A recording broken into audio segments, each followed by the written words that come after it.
So, is Heavy Objects worth sticking with?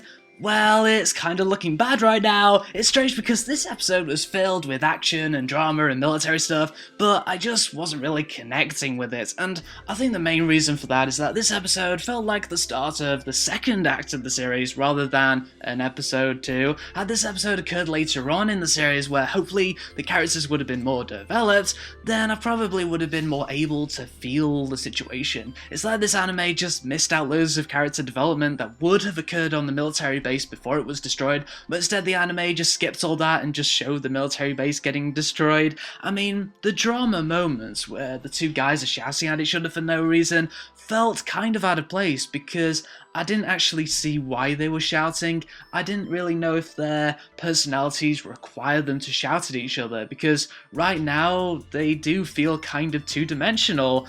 Why were they shouting again? So anyway, this episode shows the good guy's object fight the bad guy's object. Bad guy object wins, and all hell, of course, breaks loose. I get the feeling that the bad guy object isn't really connected to any government or organization, due to it just fucking ignoring the good guy's white flag and just killing everybody regardless. So maybe this anime will go in the direction of some kind of terrorism group being against the manufacture of objects, and someone stole an object to destroy all other objects.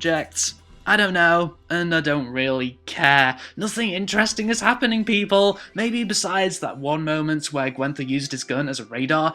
That was more interesting than anything else in this episode.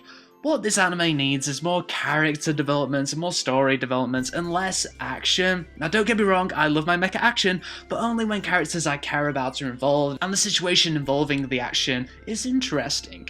I will give Heavy Object just one more episode before I decide to drop it or not. Yes, the fanservice was cut back more here, but at the same time, the fanservice moments in this episode was not particularly clever, and it really was pointless as hell this time around.